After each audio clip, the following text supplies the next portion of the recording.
Hello, everyone, and welcome back to another super cool radio interview. I'm your host, Matthew Thomas. Thank you so much for tuning in. I have an awesome guest who I'm very excited to have on the podcast. Please welcome the lead vocalist and guitarist for the Dead Cowboys, Bobby Jensen. Yay, me! Happy to be here, guys. Bobby, it's awesome to chat with you and have you on the podcast. Thank you so much for your time. I'm happy to be here. Before really dive into everything, so I kind of want to start, kind of at the beginning, because from what I've read, the Dead Cowboys has kind of started in 2005, and kind of this year has kind of been revived more recently. So, how did that revival and process for this debut album? How'd that get started? Well, the thing is the band started. Really, it's just something silly to do back in 2005. And I was playing in a group called Hairball at the time when we were really young. Now the band's really big and touring the world. But at that time, it was just playing clubs and not being paid much. And everybody was, working day jobs and what have you. And I'd always had the idea of what the Dead Cowboys was since I was a little kid, because I grew up a Kiss fan and watching the Dukes of Hazzard. I had Waylon, playing, and Smokey and the Bandit. So you had Eastbound and Down on the radio and Detroit Rock City, right?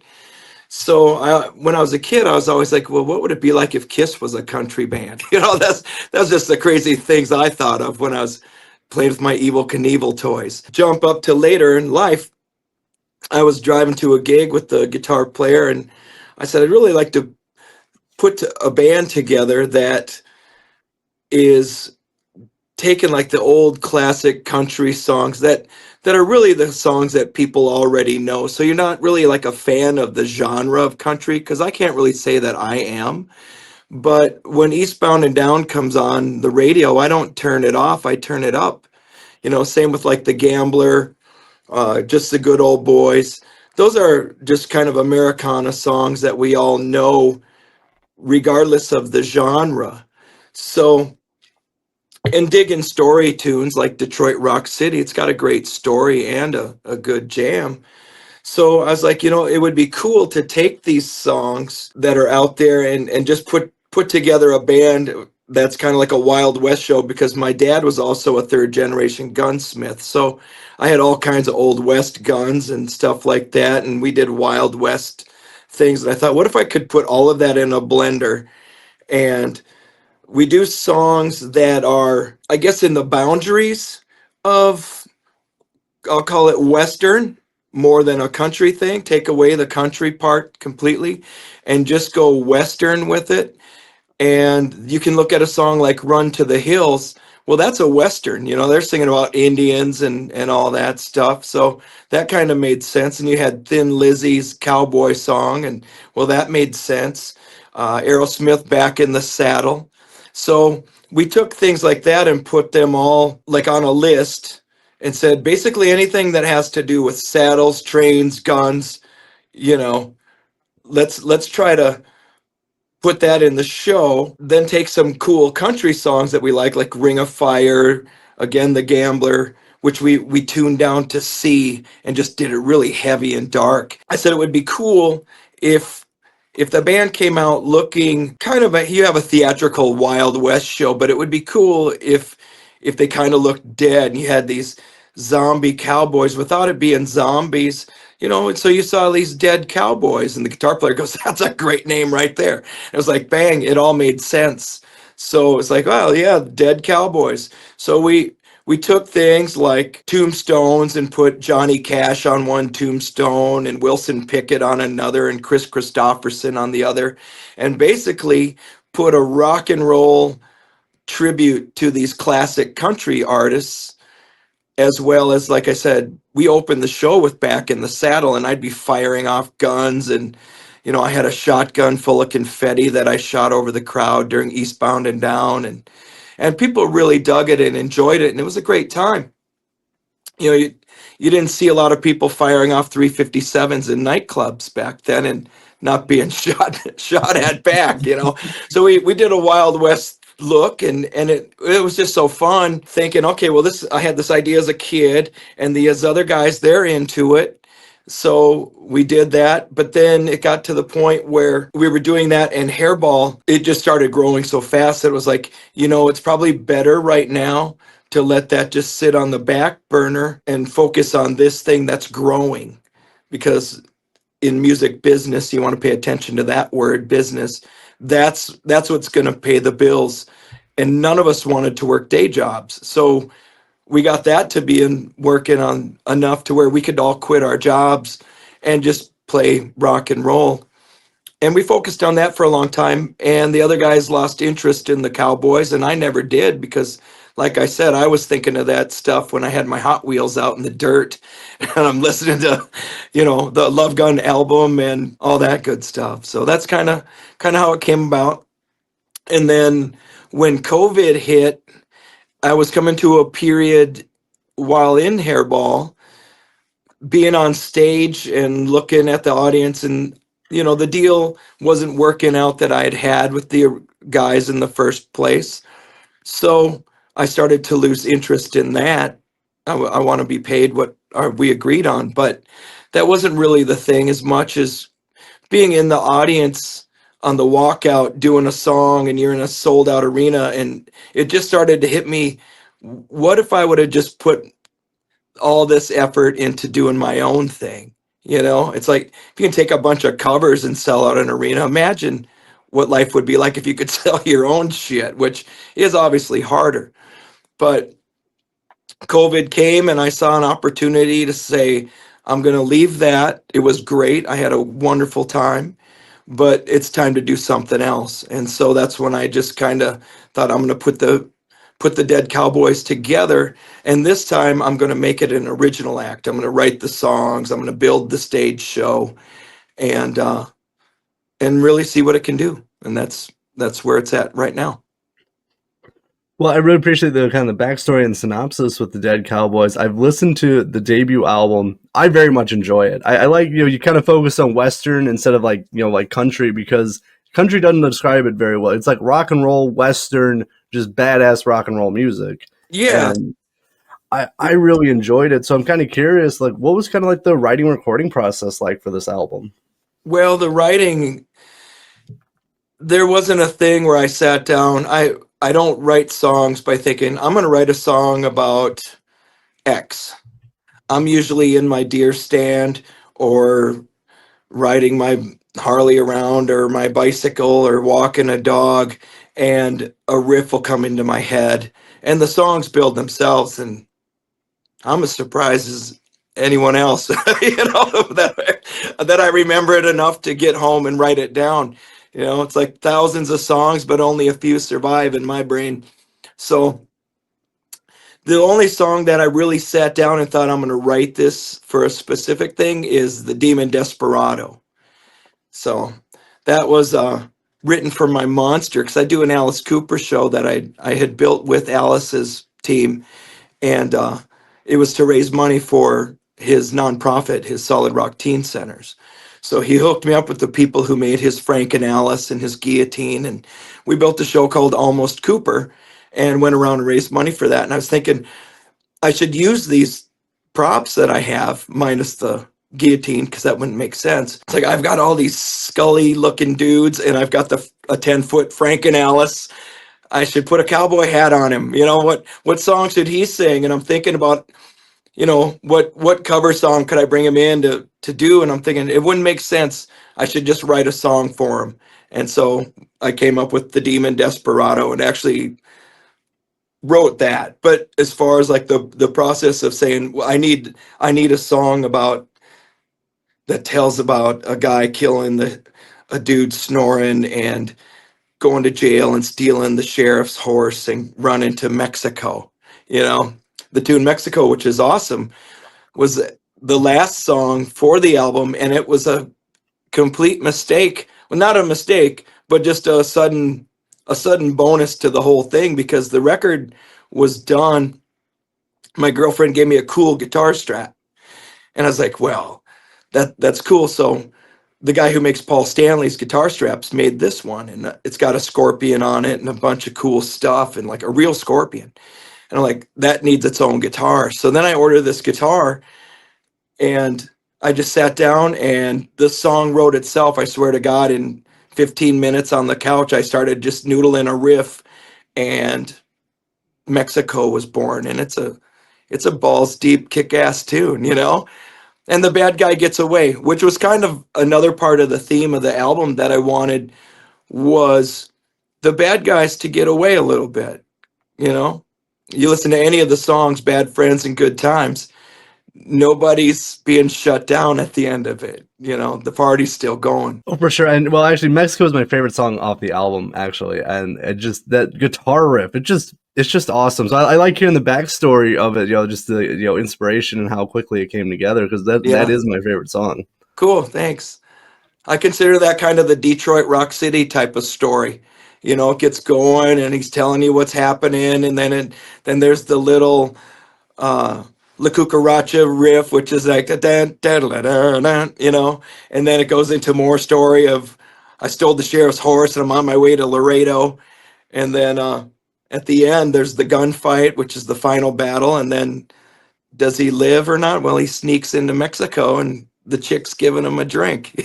You know, I think that's pretty cool. For sure, I do like you mentioned earlier that the bad guys, they don't actually, no one really gets brought to justice. They kind of, get away from things, and I think that's really cool because, like, usually a typical story is, there's a conflict, and usually the bad guy gets arrested, dead, whatever. Right. And with this, it's a little different. You don't see as many bad guys getting away nowadays. Right. Well, and you listen to The Lake, and that's a cool song about the train robbery where the Dead Cowboys circle the train and they blow the bridge and the train goes into the water and the engineer's going to try to save them all, but you know, he doesn't. You know, the crew, everybody on the train dies in the water and the cowboys run away with their souls at the end. That seems to be more interesting, and it also lends itself to maybe a follow-up record or a follow-up story to the song and things like that. I don't know if you've seen the videos for those songs, for Bad Friends and Good Times and Super Country Cowboy, but Andy Pinkin, who did those, did the Judas Priest lyric video, and Alice Cooper, and just a ton of metal guys stuff. We're doing a 4-song, I don't know, you can't call it a trilogy. What's the 4 songs? Quadrophy? I don't know if the word there. I'm kind of dumb when it gets beyond 3. But the saga is going to be the lake, and it's going to tie into I think it's going to tie into The Devil You Know, which isn't on the record, which is actually going to be on the second pressing of it. And that kind of tells the story between the lake and Demon Desperado, and then the Demon Desperado, and then Mexico, where he gets away at the end, you know, and all 4 of those videos will kind of tie in together as one like 15-minute thing or however long it's going to be. But, you know, they'll each stand alone as well. But I think that's going to be pretty cool. Can't wait for that to be done and see that. Oh, for sure. I've checked out some of the videos. I very much enjoy it. Just the whole like storytelling aspect of the Dead Cowboys, I think is really cool because, like, yes, the songs can stand alone, but once you string them together, you listen to them together, you get like a full like kind of like movie. In 15 or so minutes, as you said, you get like this whole story, and it is cool because I like it is open ended. So in a follow up album, does the bad guy still get away? Does something happen to him? Like, you can go in very different directions with Yeah. the next album. Yeah, and I don't want to put myself in a corner that I can't get out of with it. You know, I don't want to be stuck writing just westerns. You know what I mean? To the same story. I don't want to write another train robbery song. So I think at some point the listener is going to say, okay, well, we've heard that.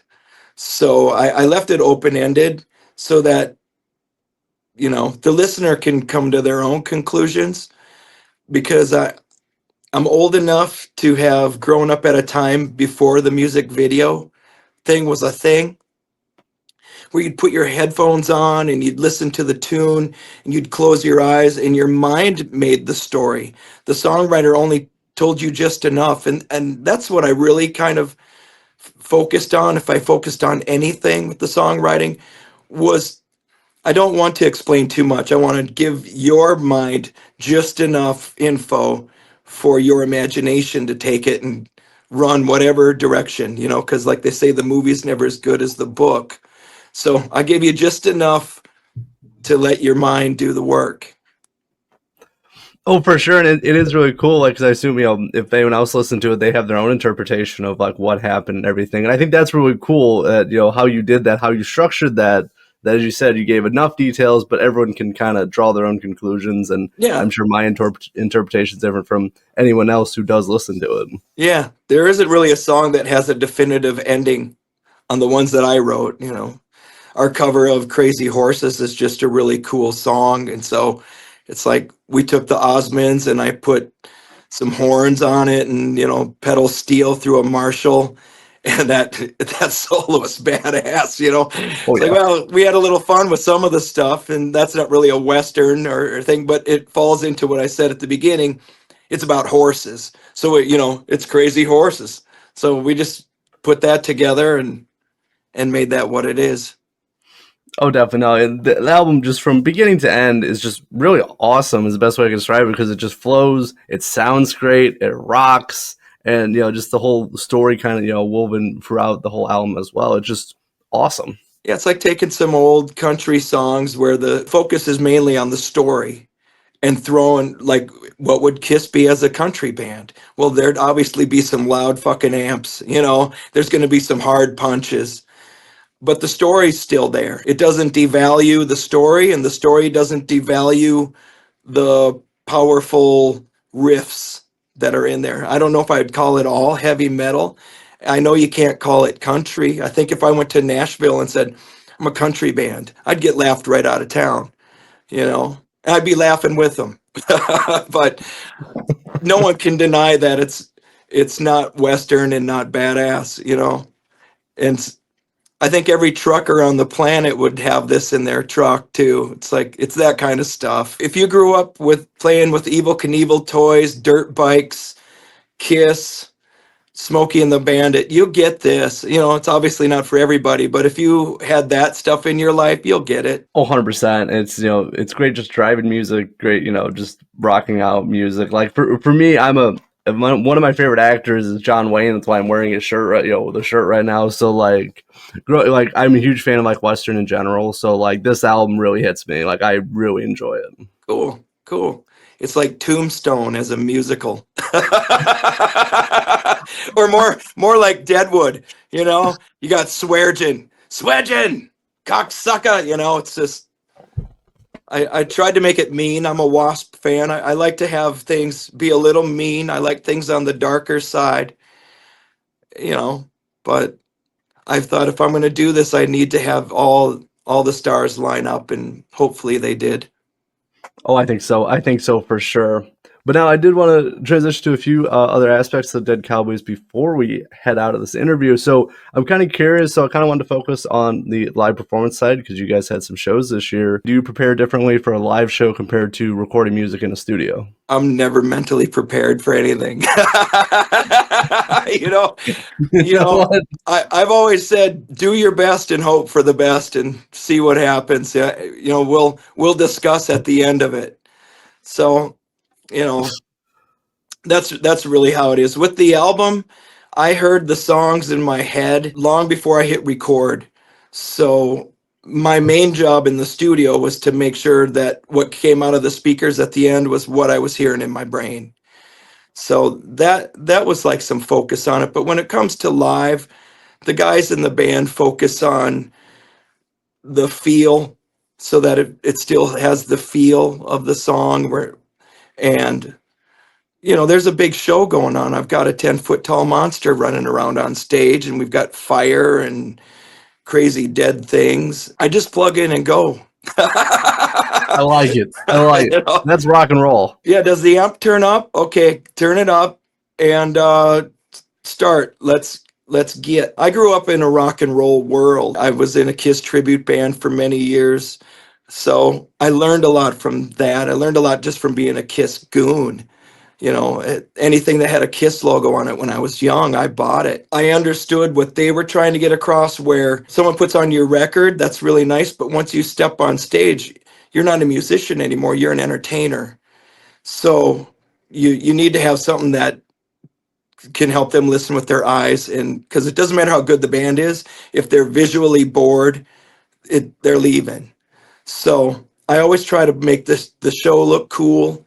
And if people want to see what that looks like, you can go to our YouTube, and I've got some clips from the last gig up. We used a video screen at that one, and the shit's on fire and all that stuff. What I have for when we don't get to use those, which is really cool, is a 40-foot by 10-foot banner of the exact artwork of the Snowman's truck from Smokey and the Bandit. So if there's any Smokey and the Bandit fans out there, they'll dig that. And I got it from the guy who owns the trademark. I was like Googling snowman truck art, and I found this guy, and I called him up, and he goes, "Yeah, I own the trademark. I owned the Trans Am and the truck for a while." And I'm like, how cool is that? I said, so I told him about the band. I said, I'd love to have it as a backdrop for the band. And he said, of course, and hooked me up. And so we have that too, which is, I think, cooler than any video screen. That banner sounds badass. Yeah, it's cool. So you can see that in some of the pictures and stuff, but the video, like I said, there's some highlights. You find us on Facebook. There's a few other Dead Cowboy bands out there. Like a lot of bands in the beginning, there's people out there that share the name, but I've owned the trademark since 2005. So we're the real ones. So look up deadcowboysofficial.com or the Dead Cowboy Band, and just Google Bad Friends, Good Times. You'll find us that way too. Oh, for sure. I will also leave some links for the Dead Cowboys in the description of this podcast as well. Please check out and support them. So now, as we're starting to close this out, so I'm curious for you, because obviously as you're talking about how big of a fan of Kiss you are, I'm curious, what is your favorite Kiss album? All of them. I think all of them are worthy of, not that I was a fan of all of them, but I love the band's legacy. I think Detroit Rock City will always be a song that will rule. The thing that got me into them was the Originals collection. If anybody's familiar with that, that's the first greatest hits of the first three albums, and it's one package deal with the first three albums. And man, I listened to the shit out of that when I was a kid. Those first three albums are, they made me understand that I didn't care about anything else but growing up to be a rock star. I didn't have any other aspirations. In kindergarten, they're like going around, "Hey, Jimmy, what do you want to be?" He's like, "I want to be a fireman." And Susie, "What about you?" "I'm going to be a nurse." "Hey, Bobby, what are you going to do?" I said, "I'm going to be a rock star. I'm going to be in Kiss," And like, okay, whatever, The funny thing is with Hairball, we had the real band of Kiss play with us. So fuck them. Yes. Yes. And it's nice that, Bruce Kulick's a friend, and a lot of the people that I grew up watching, kind of like a Steel Dragon thing, the people with the posters on my wall I actually have in my phone, their phone numbers that I can call these people, and that they've become friends is really the blessing of all of the stuff that I've done. But the favorite Kiss album, it would be Double Platinum, if that can count for anything. If I was on an island, I would want Double Platinum with me for sure, or Alive 2, But a studio album to pick, man, that's a tough one, because they all have something special, especially the first six. Man, from Kiss to Love Gun, what? Just hand me any one of them, I'll be fine. Rock and Roll Over, there's so many great tunes on all of them. I probably would pass on The Elder. I got to a point in my age where I started to go, I don't get it. I think I was 10. I was like, what? I don't get what this is. But, I can always go back to Alive 2. You don't even have to listen to that one. You just open up the album and look at the picture and look at Gene on the back. You're like, all right, I'm good. Fuck your day jobs. I'm going to smoke one and go build a Kiss stage, mama. All right, so now as we close out this interview, so like, what are the rest of the plans for the Dead Cowboys for the rest of 2025? Well, hopefully we get more interviews and get people to listen to it and help it grow. I'm hoping that it turns into something. As long as I don't catch on fire and things like that, maybe I need to. I don't know. Did you know that I'm the guy that caught on fire? The Yep, I Paul saw the video. the Paul Stanley guy. A lot of people are like, oh, it's this wig. It's like, I don't wear a wig, fag. You know. All natural hair. That's my hair, and it burned all the way up to my scalp.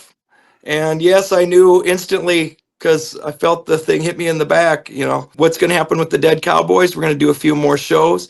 I have another album in the can ready to go. Probably release that in the spring. And I'm writing for another one after that. So I'm hoping that people like it and they want to hear more of it. And most importantly, would like us to come to their town and do a show because I love being on the road. I'm a road guy, not a studio guy, as much as I have a lot of fun in the studio, but I enjoy the pirate ship of rock and roll, you know, and touring. Well, Ryan, well, I look forward to seeing how the Dead Cowboys progress. I look forward to hearing more new music. Debut album is incredible, so I'm looking forward to hearing more new music from you guys.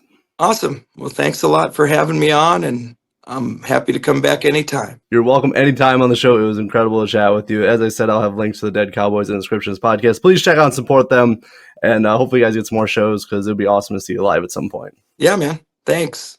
You're very welcome. For Bobby Jensen, the Dead Cowboys, I'm your host, Matthew Thomas. Thank you so much for watching this episode of Super Cool Radio. And remember, stay frosty. Frosty.